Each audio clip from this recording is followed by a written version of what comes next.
The following program is intended for mature audiences. Listener discretion is advised. The Tackle Box Podcast. You can murder a hater, but you can't murder hate. And I think you are judging us by the state of your own mind. Dollars bring dignity. He certainly has also sparked controversy with many of his views in the past. If you have hate in your heart, let it out. I hate you. I'd rather die than be a slave. The only difference between us is the way we think. What color is the sun? It is white. Now, come White. on, man. Why you gotta do that? White. The fact that snow looks white Right. is evidence that it's being illuminated by white light. So, if the sun were yellow, then snow Would be yellow. would be yellow.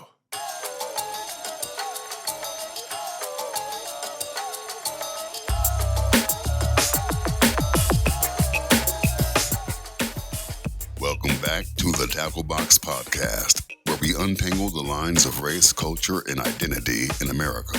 Today, we begin with a case that laid bare how anti-Semitism, mob rule, and racial politics can override truth.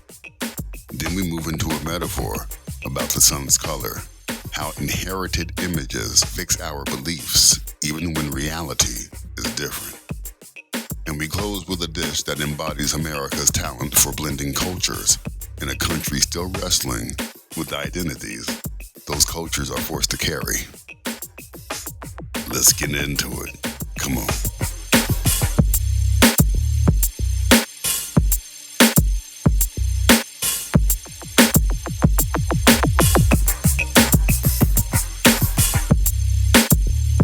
Commence au festival.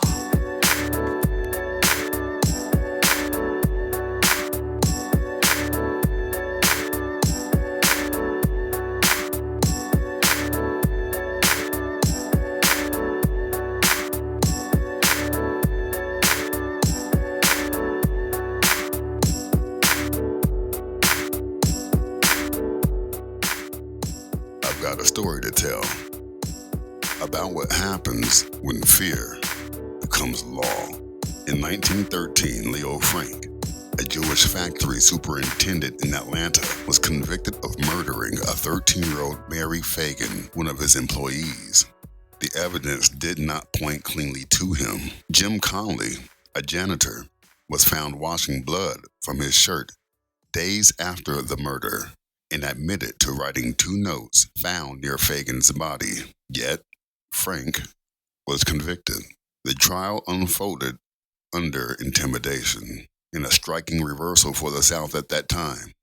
The testimony of a black man, Conley, was used to convict a white defendant, with many believing Conley had been coached by prosecutor Hugh Dorsey. Appeals failed. In 1915, Georgia's governor commuted Frank's death sentence to life in prison, an act that triggered fury among white Georgians. A mob abducted Frank from a prison hospital, drove him to Mary Fagan's hometown, and lynched him. Photographs circulated. Accounts described a crowd celebrating its own violence. Careers were made and broken in the aftermath. Slayton's ended, Dorsey's rose. The point is not to relitigate the case. It is to name the pattern. When identity becomes a weaponized category, Jewish, black, white, truth bends to the social order that protects the powerful and punishes the marked. Anti-Semitism and racial hierarchy did not stand apart from the law in this story. They stood inside it. That is the machinery of mob power. It blurs evidence, converts rumor into verdict, and calls vengeance justice. Which brings us to how people learn to see and refuse to unlearn. If the trial shows us what happens when a crowd decides what truth must be, the next question is simpler. What images do we defend even after reality has contradicted them?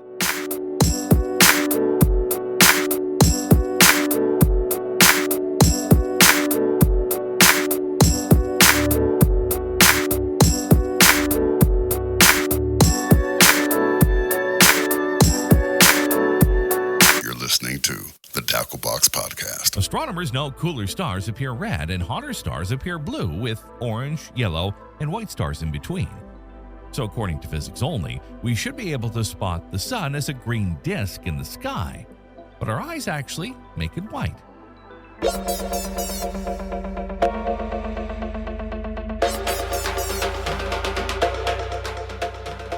We inherit images long before we examine facts. The sun in our childhood books is yellow, bright crayon, smiling face, perfect circle. But daylight tells another story. What reaches us is white light. Pigments and atmosphere are what make it appear otherwise.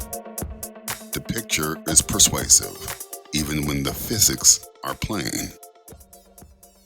That is how many conversations about race unfold. We hold on to the picture we were given. Race is not complexion. No human skin matches the sun. White was never just a color. It was a construct, an identity engineered to elevate Europeans over others, especially Africans. Over time, that construct hardened into tradition, and tradition hardened into normalcy. Institutions absorbed it. Power was organized around it. Inequality persists because the architecture of white identity, white supremacy, remains embedded in rules, habits, and expectations that feel like common sense. Identity politics is often framed as policy, but what animates it is belonging, team identity. Consider moments when allegiance overwhelms evidence. During the O.J. Simpson trial, many celebrated the not guilty verdict, not for the man, but for the team. Representation over proof. The same impulse explains why movements rally around leaders whose actions contradict their stated values. The leader becomes a mascot. The victory becomes symbolic. An identity is defended regardless of contradiction.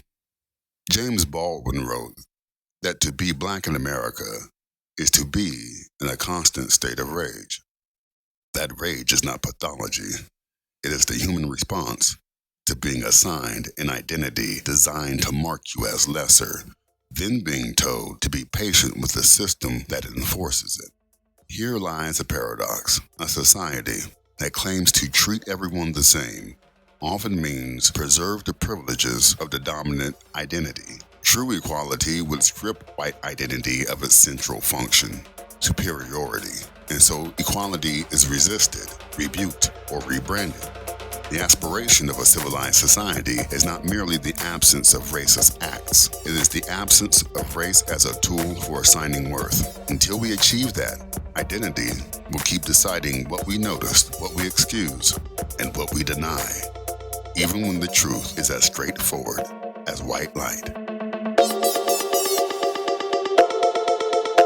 The sun will not last forever.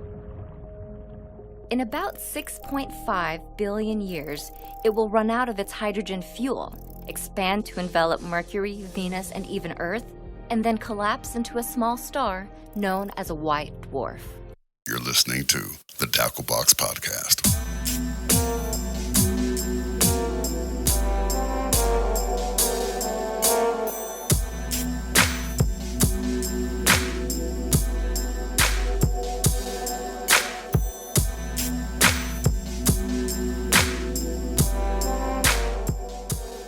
If inherited images can miscolor the sun, and institutions can misvalue people, how does culture answer back? Sometimes with argument, sometimes with alchemy, blending influences until something new feels like home. American chop suey is everyday alchemy. Elbow macaroni, ground beef, tomato sauce, simple, hearty, comforting. Its origins are hazy. Its names are many. Across regions, it shows up as goulash, chili mac, or macaroni red, but the core remains pasta, meat, tomato, spice. It is less a recipe than a pattern. A popular story traces the dish to the late 19th century and a visit by Chinese statesman Lu Hongzhang to New York, where a hybrid plate reportedly emerged to honor its American hosts. a nod to Chinese chop suey rendered with American ingredients and tastes. Whether that tale is literal or symbolic, it captures something true about the dish. It is a fusion that became familiar, a blend that felt local, an import that got naturalized. That is the American habit. Adapt rather than authenticate. Remix rather than preserve. Jazz did this. Hip-hop did this. The nation itself did this again and again. Absorbing, bending, reimagining. And yet, even as food and music harmonize across lines, identity can lag behind, stuck in hierarchies that divide the very cultures we celebrate for their blend.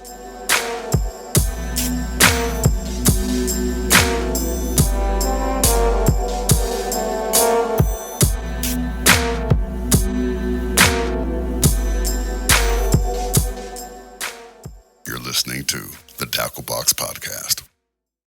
American chop suey is a quiet argument against purity. It says belonging can be built, not inherited. Flavor can be shared, not hoarded. What we call American is often the taste of many histories becoming one table. If a casserole can reconcile ingredients, perhaps our politics can reconcile identities. But that requires we test the pictures we inherited, and that meant when the sun is not the color we were promised. Today, we traced how a crowd can turn identity into a verdict, how belief can repaint reality against plain evidence, and how culture can blend what power keeps apart. The Leo Frank case exposes the danger of identity weaponized. The yellow sun metaphor exposes the stubbornness of inherited images. American chop suey exposes the possibility of belonging through adaptation. Identity is never neutral. It orders truth. It organizes power. Our task is to unlearn the myths, re-engineer the systems, and build a culture whose blends aren't betrayed by its hierarchies.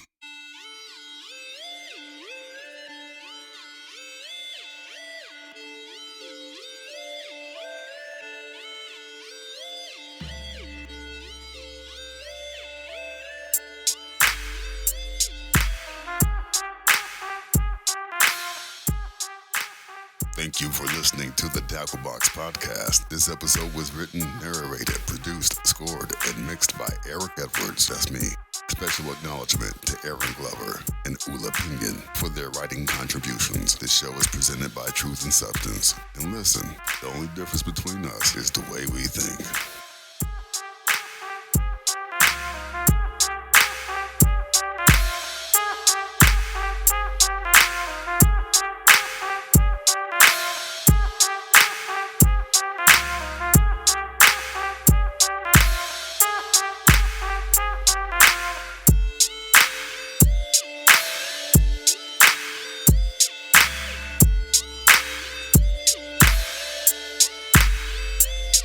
By the way, sometimes snow is yellow and it's not from the sun.